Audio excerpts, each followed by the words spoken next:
Welcome back to the Delaware Way. I'm Larry Menti. I want to introduce you to Fred and Martha, who brought guests along with them. Gene Peacock, who is the zoo director, and Hannah Pretz, school program coordinator at the Brandywine Zoo. This is Fred and this is Martha. Yep. And they are? They're our ferrets from our traveling zoo education animal department at the zoo. They do school programs and they go all over the state to see kids and serve as animal ambassadors for the Brandywine Zoo.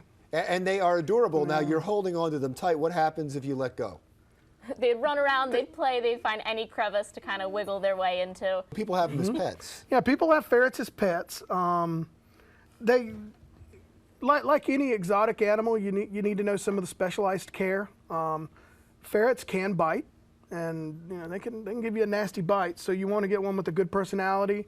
They're not good pets for small children because they're a very long animal. They're very flexible.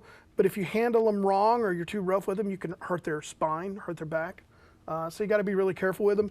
And you can't, on TV you can't tell, but they kind of have a funk. They're in the mustelid family. No, you held it up to my nose, and I don't appreciate that. But the funk is important. But look right? at the face. Yeah. I know, it's cute. It's cute. It smells, but it's cute. Yep, they're in the mustelid I know people family. like that. But the funk, the smell, the odor is important for it, right? Correct. What Some does it animals do? will actually be deterred by that smell. They're also in the same family as skunks, so skunks will actually spray that smell, whereas our ferrets, that just natural odor, will actually deter predators, as well as ferrets will use it to find a way out of a tunnel or find their way home if they're lost. That unique smell is almost like breadcrumbs, like Hansel and Gretel. They are legendary for going after rats. They've been used in cities to go after rats. Mice and rats. Yep. They'd put a little, and you can actually, if you have a ferret as a pet, they make little harnesses for the ferrets and they'll wear them and they'd let them in the holes and they'd catch rats and mice. That was really that's the European ferret, and you'd see that in images in paintings and some of the books from medieval England, medieval Europe. Are they that ferocious of eaters that they could get rid of a rat? They are, they're little guys, but they are tough as nails. I mean, one of the things we don't talk about enough when you bring these animals in, and that is that the ones you bring here are part of a program, right. and they go out into schools and community centers, and so you can teach people about, and children especially, about the animals. Why is that important? Well, at the Brandywine Zoo, our message is to, number one, we want to educate people about the natural world.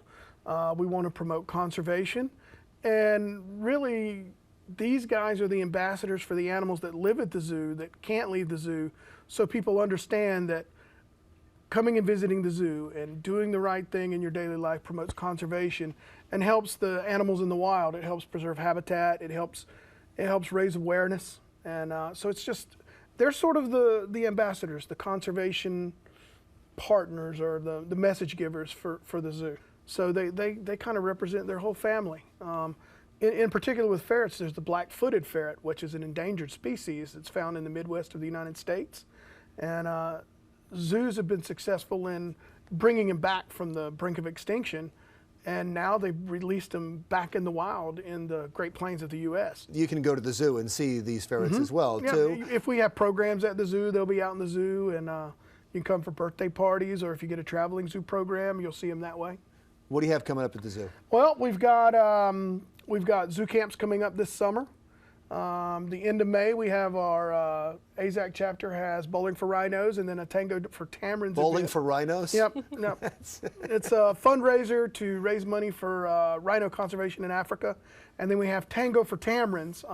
Our monkeys we have at the zoo are gold line tamarins. And they have an event in August where you come out and you get tango lessons and a silent auction. And all of the money raised for that preserves tamarins in Brazil. And then what else have we got? We've got a BBC Tavern night coming up at the BBC Tavern in May, where it's a fundraiser for our Zoo Society, and Star Wars. A lot of whole slate of events. Just check our website out. Your marketing department is working overtime, and they love alliteration, don't they? They do. They do. Thank you so much for coming in, thank you to Fred and Martha. Gene Peacock, the zoo director, and Hannah Pretz, school program coordinator at the Brandywine Zoo. That wraps up the Delaware Way for this week. I'm Larry Menti. Stick around now for another thing.